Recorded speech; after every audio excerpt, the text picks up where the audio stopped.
পাশ করি অ্যান্টিবায়োটিকে। এখন আমরা আলোচনা করব উৎপাদন ব্যবস্থাপনা ও বিপণন অর্থাৎ মার্কেটিংয়ের প্রথম পত্রের প্রথম চ্যাপ্টার। সো আমরা অতিরিক্ত কথা না বলে চলো পড়াশোনা শুরু করে দিই। আমাদের প্রথমে যে প্রথম অধ্যায় সেটা হচ্ছে উৎপাদন, প্রোডাকশন আসলে কিভাবে কাজ করে কিংবা প্রোডাকশন জিনিসটা কি, সেটা হচ্ছে যে কোনো একটা প্রতিষ্ঠান, মানে প্রতিষ্ঠান সাধারণত দুই ধরনের হয়। একটা হচ্ছে যে তোমার ক্রয় বিক্রয়কারী প্রতিষ্ঠান, আর একটা হচ্ছে উৎপাদনকারী প্রতিষ্ঠান।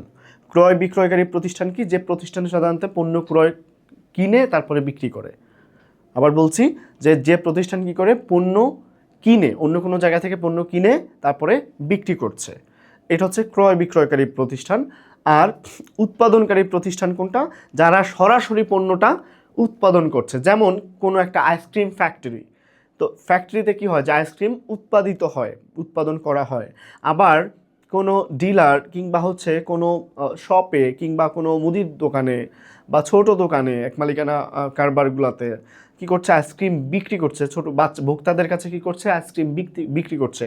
সে কি প্রোডাকশন করছে? না, সে কিনে বিক্রি করছে। তার মানে আর আজকে আমাদের টপিক কি, উৎপাদন অর্থাৎ প্রোডাকশন রিলেটেড কাজ।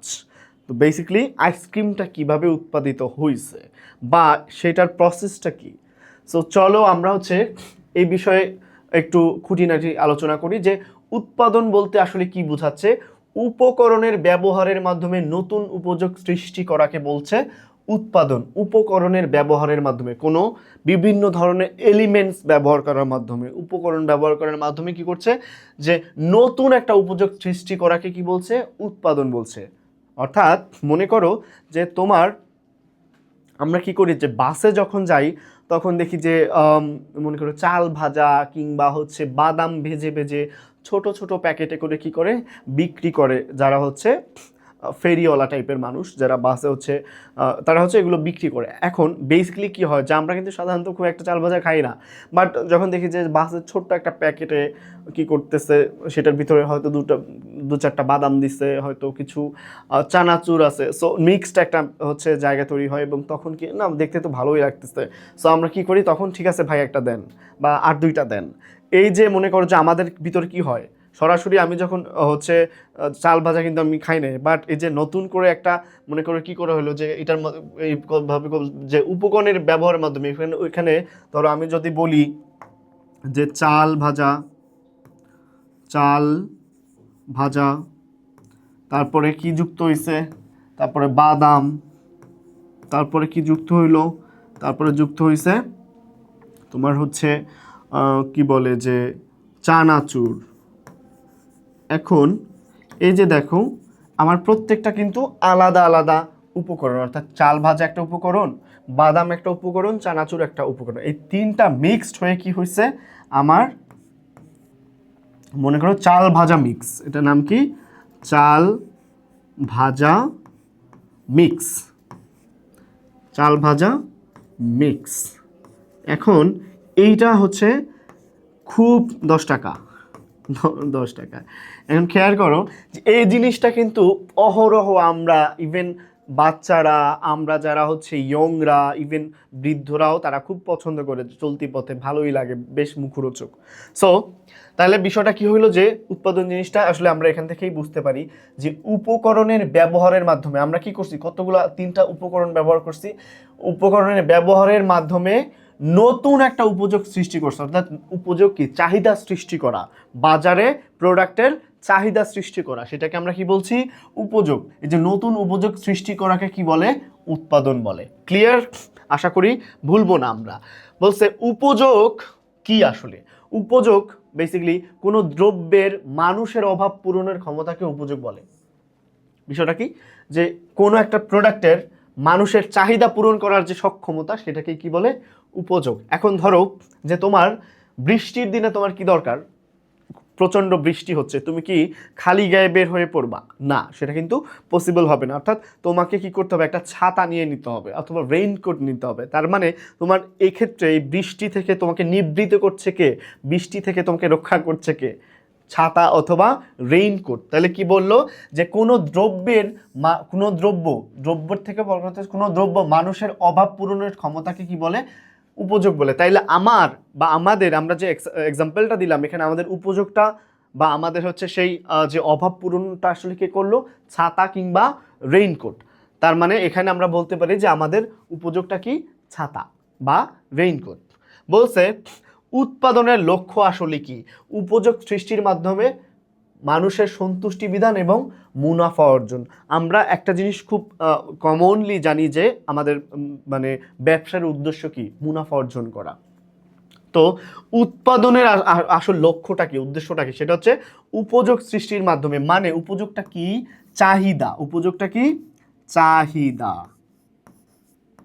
অর্থাৎ মানুষের চাহিদা সৃষ্টির মাধ্যমে কি করা?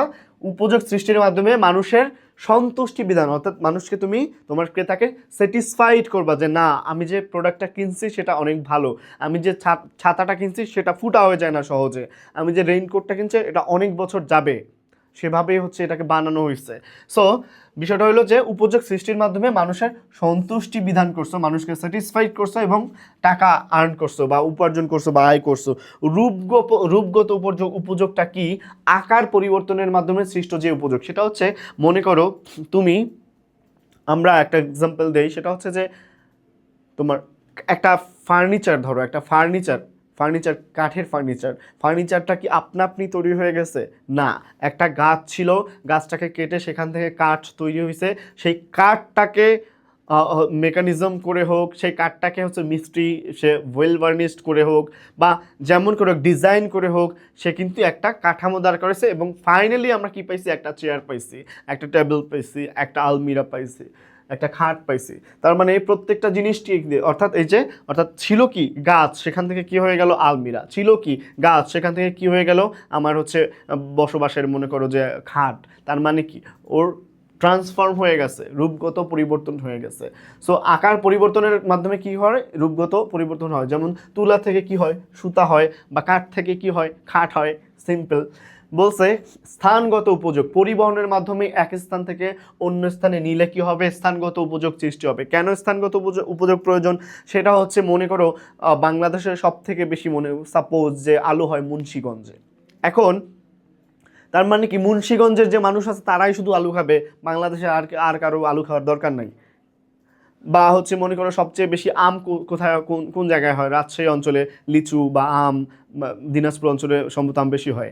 সো এই সমস্ত অঞ্চলে কি হয়? আম লিচু বেশি হয়। এখন তার মানে ওরাই শুধু আম খাবে, লিচু খাবে, বাংলাদেশের আর কারো কোথাও খাওয়ার দরকার নাই। ধান সবচেয়ে বেশি হয় বরিশালে, ভাত খাবে শুধু বরিশালের মানুষ, অন্য কারো মানুষের কোনো মানুষের ভাত খাওয়ার দরকার নাই। ব্যাপারটা তো এরকম না।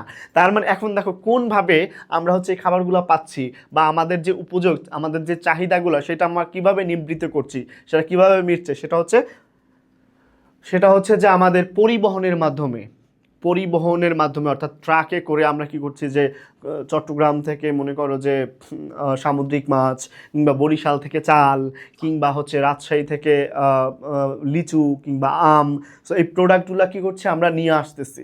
তো নিয়ে আসার মাধ্যমে কি হচ্ছে? পুরো বাংলাদেশের ভিতরে সেটা ছড়িয়ে পড়ছে এবং প্রত্যেকটা মানুষ, বাংলাদেশে আনাচে কানাচে যে মানুষগুলো আছে তারা সবাই কিন্তু সেটাকে তাদের ক্রয় ক্ষমতার মধ্যে নিয়ে আসতেছে ব্যবসায়ীরা, এবং তারা সেটা কিনতে পারছে, তারা খেতে পারছে। অর্থাৎ আমি বাংলাদেশে থেকেও বিদেশের একটা প্রোডাক্ট এভাবে আমি ইউজ করতে পারছি, আবার আমি বরিশালে থেকেও আমি রাজশাহীর আম খেতে পারছি বা রাজশাহীর লিচু খেতে পাচ্ছি। সো এইটা হচ্ছে কিসের মাধ্যমে হয়েছে? স্থানগত উপযোগ সৃষ্টির মাধ্যমে, অর্থাৎ এই যে পরিবহনের মাধ্যমে। তো কি বলছে? পরিবহনের মাধ্যমে পণ্য এক স্থান থেকে অন্য স্থানে নিলে সৃষ্টি হয় কি? স্থানগত উপযোগ। আশা করি ক্লিয়ার হয়ে গেছো। সময়গত উপযোগ কিভাবে হয়? গুদামজাতকরণের মাধ্যমে এক সময়ের পণ্য অন্য সময়ে ব্যবহারের সুযোগ তৈরি হয়। এটা কি? সময়গত উপযোগ সৃষ্টি করে। খুব সিম্পল এবং মজার বিষয় হচ্ছে আমরা প্রত্যেকেই আলু পছন্দ করি। আমার বাসায় ছোট্ট ছোট্ট কিছু সদস্যরা আছে, তারা কি করে? আলু ছাড়া তারা খেতেই পারে না। এখন কথা হচ্ছে ভাই, আলু কি সারা বছর হয়? হয় না। তাহলে আমরা কিভাবে পাই? গুদামজাতকরণ করার মাধ্যমে। অর্থাৎ গুদামে খুব সুন্দর করে রেখে দেওয়া হয় যেন আলুগুলা নষ্ট না হয়, সেগুলা পরিচর্যা করা হয়, এবং ফলশ্রুতিতে আমরা কি করি? সারা বছর ব্যাপী আমরা বিভিন্ন তরকারির সাথে আলু কিন্তু খেতে পারি, উপভোগ করতে পারি। সো এই সমস্যার সমাধানটা আমরা কিভাবে করছি? গুদামজাতকরণ করার মাধ্যমে। এই যে গুদামজাতকরণ করার মাধ্যমে আমাদের উপযোগের বা আমাদের চাহিদার যে পূরণ হচ্ছে সেটাকে কি বলে? সেটাকে বলে সময়গত উপযোগ, অর্থাৎ এক সময় থেকে আর এক সময় ধরে রাখা, অর্থাৎ টাইম বিং। সো সত্যগত উপযোগ কি? মালিকানা সত্যগত উপযোগ। আমরা কেনা বেচার মাধ্যমে মালিকানা বিষয়টা আমি একেবারে সিম্পলি বলি, সেটা হচ্ছে আমার কাছে ক্যাশ টাকা আছে, আমি তোমাকে টাকা দিলাম, তোমার কাছে আম আছে, তুমি আমাকে আম দিলা, আমি আম খাইলাম, তুমি টাকা নিলা। তার মানে তোমাকে টাকা দেওয়ার মাধ্যমে আমার কি হলো? আমি একটা প্রোডাক্ট পাইলাম, ওটার মালিক হয়ে গেলাম, আবার তুমি টাকার মালিক হয়ে গেলা। তো বিষয়টা হচ্ছে এক্সচেঞ্জ অফ কি বলে যে হচ্ছে কি বলে যে গুডস অর মানিস এক্সেট্রা। সেবাগত উপযোগ কি? মানুষের সরাসরি সেবার মাধ্যমে যে উপযোগগুলো সৃষ্টি হয়, মানুষের ডিরেক্ট সার্ভিসের মাধ্যমে। কি কি ডিরেক্ট সার্ভিস? যেমন হইতে পারে ডাক্তারি, কিংবা হইতে পারে আইনি পেশা, কিংবা হইতে পারে অডিট। কারণ এগুলা সরাসরি আমার স্বাস্থ্যের সাথে, আমার হচ্ছে কোনো ধরনের মামলা হামলার সম্মুখীন হইলে সেক্ষেত্রে, বা আমার ব্যবসার হিসাবের সাথে সম্পৃক্ত, অর্থাৎ আমি সার্ভিসটা ডিরেক্ট পাচ্ছি। সো এই জন্য এটা সেবাগত উপযোগ। আমার বলা হয়েছে যে উৎপাদনশীলতা কি? উৎপাদন ও উপকরণের অনুপাতকে উৎপাদনশীলতা বলে। খুব মজার একটা বিষয়। উৎপাদনশীলতা কি? উৎপাদন অর্থাৎ তোমার যত প্রোডাকশন হয়েছে, যত প্রোডাক্ট হয়েছে, সেই উৎপাদন ও উপকরণের অনুপাতকে, অর্থাৎ তোমার যদি উৎপাদন হয় 2 আর যদি তোমার উপকরণ হয় 1, তার মানে তোমার সেই অনুপাতটা হবে 2:1। তার মানে তোমার উৎপাদনশীলতা কত? 2:1। তোমার উৎপাদনশীলতা হবে 2:1। আশা করি ক্লিয়ার। বলছে উৎপাদনশীলতার সূত্র হচ্ছে কি? উৎপাদনশীলতা সমান সমান মোট উৎপাদন ডিভাইডেড মোট উপকরণ। যে আমরা যেটা বললাম যে আমাদের উৎপাদনশীলতার সূত্র একদম ঠোঁটস্থ রাখতে হবে, মুখস্থ খায়া ফেলতে হবে, যে উৎপাদনশীলতার সূত্র হচ্ছে উৎপাদনশীলতা সমান সমান উপরে যাবে মোট উৎপাদন আর নিচে যাবে উপকরণ। আশা করি ক্লিয়ার। শ্রমের উৎপাদনশীলতা, মোট উৎপাদনকে মোট শ্রম ঘন্টা দিয়ে ভাগ করে পাওয়া যায়। আমরা পাইতে পারি কি? শ্রমের উৎপাদন ঘন্টা। আমার কি বলছে? আমার মোট উৎপাদন মনে করো আছে, মোট উৎপাদন হচ্ছে কত মনে করো যে আছে 30। মোট উৎপাদন 30। আমার শ্রম ঘন্টা আছে মনে করো 8 বা 5। শ্রম ঘন্টা কত আছে? মনে করো যে আমার শ্রম ঘন্টা দিয়ে দিলাম ধরো 5। এখন আমি যদি এটার ভাগ দিই কত হবে? কাটাকাটি করি, তাহলে হবে 6। কত হইলো? 6। খেয়াল করো, তাইলে আমার শ্রম ঘন্টা কত হইবে? মানে শ্রমের উৎপাদনশীল কত হবে? 6। আমার শ্রমের উৎপাদনশীলতা কত হবে? 6। সো শ্রমের উৎপাদনশীলতা বেসিক্যালি কি? যে মোট উৎপাদনকে মোট শ্রম ঘন্টা দিয়ে ভাগ করে পাওয়া যায়। তোমার মোট হচ্ছে উৎপাদন কত? 30। তোমার মোট শ্রম ঘন্টা কত? 5। তুমি যখন ভাগ করবা কাটাকাটি করো 6। তার মানে তোমার এই যে দেখো তোমার শ্রমের উৎপাদনশীলতা হয়ে গেল 6। যন্ত্রের উৎপাদনশীলতা। তো যন্ত্রের উৎপাদনশীলতা কি? মোট উৎপাদনকে যন্ত্রের মোট কাজের সময় দিয়ে ভাগ করলে যে সময় পাওয়া যায়, বা ভাগ করে যা পাওয়া যায় সেটা হচ্ছে কি? যন্ত্রের উৎপাদন। মোট উৎপাদন তোমার যেটা আছে, সেই মোট উৎপাদন কি করবা? যন্ত্রের মোট কাজের সময়, সেই সময় দিয়ে ভাগ করলে যেটা বেরোবে সেটা হচ্ছে যন্ত্রের উৎপাদনশীলতা। বলছে মালামালের উৎপাদনশীলতা। মোট উৎপাদনের যে দাম হবে সেটা ভাগ দিতে হবে মোট কাঁচামালের দাম দিয়ে, তাইলে তুমি কি পাবা? মালামালের উৎপাদনশীলতা। জীবনযাত্রার মান। উৎপাদনশীলতা বাড়লে পণ্য সস্তা হয়। তোমার উৎপাদন বাড়লে কি হবে? প্রোডাক্টের দাম কমে যাবে এবং মানুষের জীবন সহজ হবে। কারণ তুমি যেহেতু সহজে কিনতে পারতেছো, তার মানে তুমি বেশি খাইতে পারবা, বা হচ্ছে সহজে হচ্ছে তোমার ফ্যামিলিকে সেটা তুমি বিয়ার করতে পারবা। তোমার ফ্যামিলির ক্ষেত্রে অনেকে ধরো লেবুর হালি কত? লেবুর হালি 200 টাকা।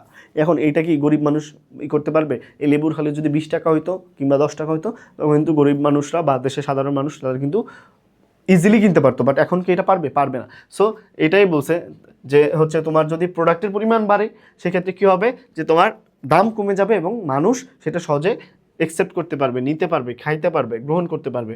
উৎপাদন ব্যয়। উৎপাদনশীলতা বাড়লে একক প্রতি উৎপাদন ব্যয় হ্রাস পায়। উৎপাদন ব্যয় কি? যে তোমার যদি উৎপাদনশীলতা বাড়ে, প্রোডাক্টের পরিমাণ যদি বাড়ে, তাহলে কি হবে? একক প্রতি উৎপাদন তোমার হ্রাস পাবে। কেন?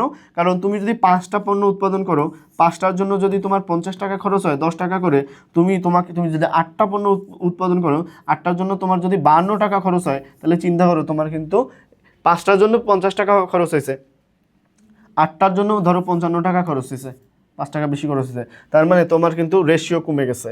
অর্থাৎ এই যে দেখো 5টার জন্য তুমি 5 ইন্টু যদি চিন্তা করো তাহলে 10, 5 মানে 5 10 এ 50, অর্থাৎ প্রত্যেকটার জন্য 10 টাকা খরচ হয়েছে। যে 8টা যখন 55 টাকা হয়েছে তখন কিন্তু আর 10 টাকা নেই, তখন কিন্তু সেটা হয়ে গেছে 9 টাকা কিংবা 8.5 টাকার মতো।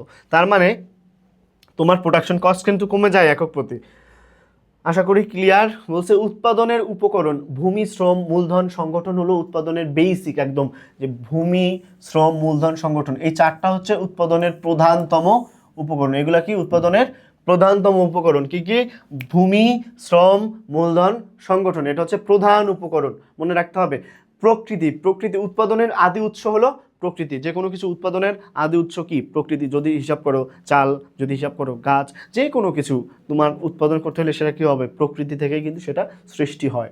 বলছে বন্টন, উৎপাদিত পণ্য ভোক্তার কাছে পৌঁছানোকে বিপণন বা বন্টন বলা হয়। বিপণন বা বন্টন বলা হয়। অর্থাৎ তোমার যে প্রোডাক্টটা তুমি উৎপাদন করছো সেটা কি করতে হবে? তুমি খাবা বসে বসে, তাহলে তুমি বিক্রি করবা কেমনি? না, সেটা তোমার কি করতে, ভোক্তা পর্যন্ত পৌঁছায় দিতে হবে। এটাকে কি বলে? বন্টন বা বিপণন। কারিগরি জ্ঞান, আধুনিক উৎপাদন পদ্ধতি মূলত প্রযুক্তি নির্ভর। এটাই বেসিক্যালি কারিগরি জ্ঞান। যেমন ধরো আগে কি হইতো যে তোমার হচ্ছে আগে আমরা কি মানে ওইটাকে কি বলে, বাটখারা দিয়ে তোমাকে হচ্ছে কোনো প্রোডাক্ট মেপে মেপে, মনে করো যে চাল ডাল ইত্যাদি বাটখারা দিয়ে তোমাকে মাপতে হচ্ছে। কিন্তু এখন কিন্তু ইলেকট্রনিক হচ্ছে মাপার যন্ত্র আছে, যেটা দিয়ে তুমি ইজিলি হচ্ছে অনেক পণ্য একসাথে মাপতে পারো। সো তোমার কিন্তু আধুনিক হয়ে গেল সব কিছু। বলছে কারিগরি জ্ঞান, আধুনিক উৎপাদন পদ্ধতি মূলত প্রযুক্তি নির্ভর। যাই হোক, এটা তো বলছি। অপচয় রোধ, উৎপাদনশীলতার মূল কাজ হচ্ছে উপকরণের অপচয় কমিয়ে আনা এবং সর্বোচ্চ ব্যবহার নিশ্চিত করা। এটা কার কাজ? এটা হচ্ছে উৎপাদনশীলতার মূল কাজ। উৎপাদনশীলতার মূল কাজ কি? সেটা হচ্ছে অপচয় কমানো এবং হচ্ছে সর্বোচ্চ প্রোডাক্টের সর্বোচ্চ ব্যবহার করা। পরবর্তীতে দেখি আমরা বলছি একটা এক্সাম্পল খেয়াল করো। শীতকালের পোশাক গ্রীষ্মকালে পাওয়া যায় কোন উপযোগের কল্যাণে? শীতকালের প্রোডাক্ট তুমি হচ্ছে গ্রীষ্মকালে পাচ্ছ। আমরা বলছিলাম যে আমরা সারা বছর ধরে আলু খাই কিসের মাধ্যমে? সেটা হচ্ছে সময়গত উপযোগ করার মাধ্যমে, অর্থাৎ গুদামজাত করার মাধ্যমে। সো এটা আমাদের উত্তর হবে কি? সময়গত আছে এই যে খ নাম্বার, সময়গত উপযোগ সৃষ্টি করার মাধ্যমে।